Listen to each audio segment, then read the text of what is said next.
So Memphis has just gone through this crazy snowpocalypse. And so this is the most snow Memphis has seen since 1960. Quite some time.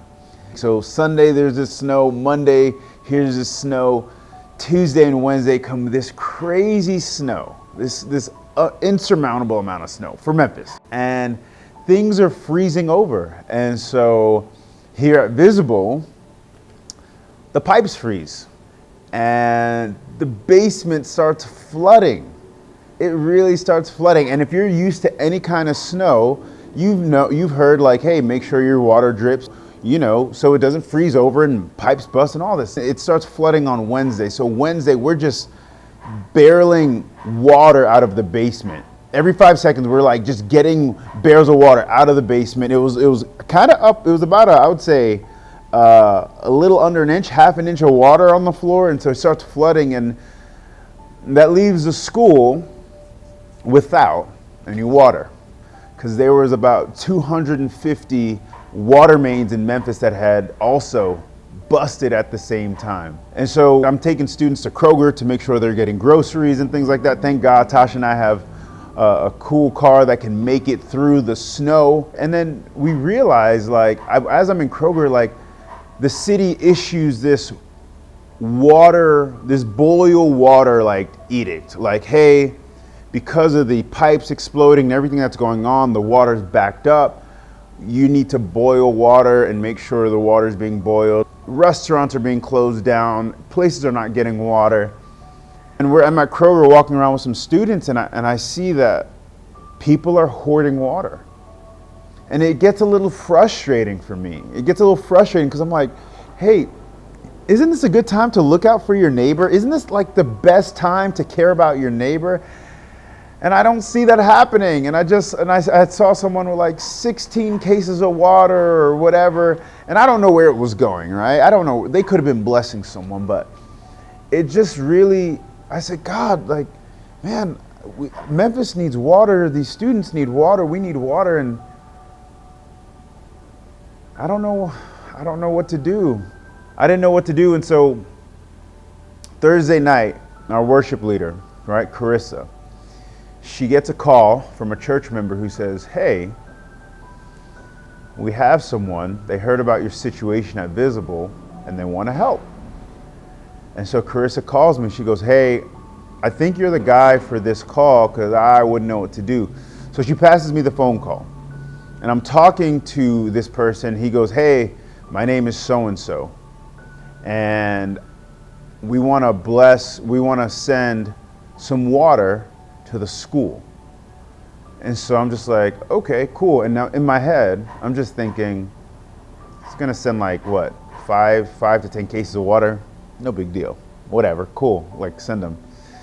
And he goes, yeah, my nephew, he's a manager at Walmart, and so we want to send you some water. So I'm like, awesome. And this is all Thursday. And so I'm talking to him, and he goes, yeah, I'm talking to, his name is Todd. He's like, hey, I'm a manager at Walmart. We want to send cases of water. I said, cool. I was like, how much water are you sending?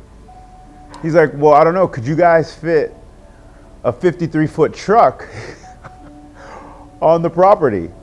And I'm like, what? So how much water are you sending? He's like, oh, we're sending 26 pallets of water.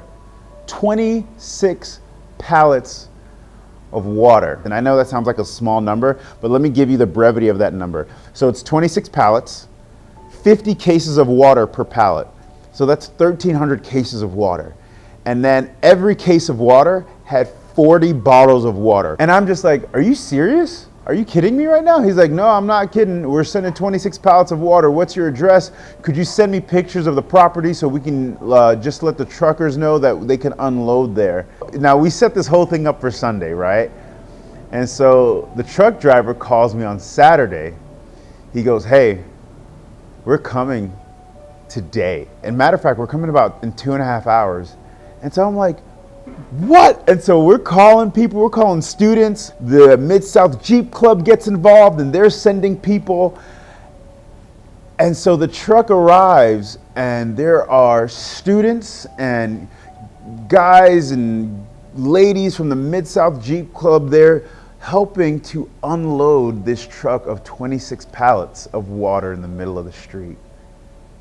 And I remember taking a step back and just marveling at God, because even the little things like water, when you're saying, God, I'm out of water, he goes, you need water? I got you.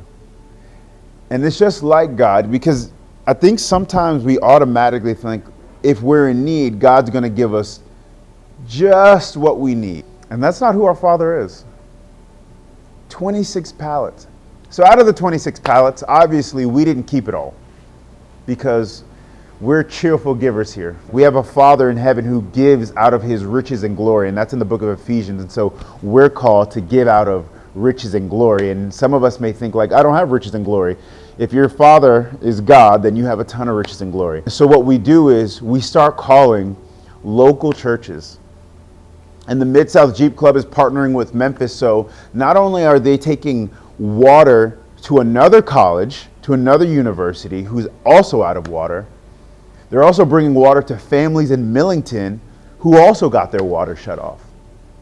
And not only did we bless families in Millington who got their water shut off, there were 6 churches that we got to bless their congregants with water. All because God looked down from heaven and saw that his children were thirsty. And he's like, I'm going to give you something to drink. I'm going to give you more than enough to drink. And you're going to drink and you're going to have enough. And then that drink is going to be able to fill someone else up. So we want to thank a couple people for making this miracle happen, because it is nothing short of a miracle. I always heard that you can't really explain miracles because God is working in between them, so you really can't even trace them. But we would like to thank Faith Church. Thank you so much for making this happen. We'd like to thank Todd Van Essen and Walmart, who sent the 26 pallets of water. We'd also like to thank Mid-South Jeep, the Mid-South Jeep Club, for having guys available to help us get this thing going. And so thank you, all of you guys, for making this possible. Thank you to Visible Music College students who not only benefited from the water, but also helped carry so many pallets of water. And so I just want to thank you guys for being available, for allowing God to just use you and move through you. Because when I always say this to our church, but when God fills the cup, he blesses the saucer. He just overflows the cup. And so this is what he saw. He saw his children thirsty. He's like, hey, I'm going to not only bless you with water, but I'm going to bless everyone you're in contact with water. So thank you guys so much. Thanks for being a part of the journey. Thanks for being a part of the story. See ya.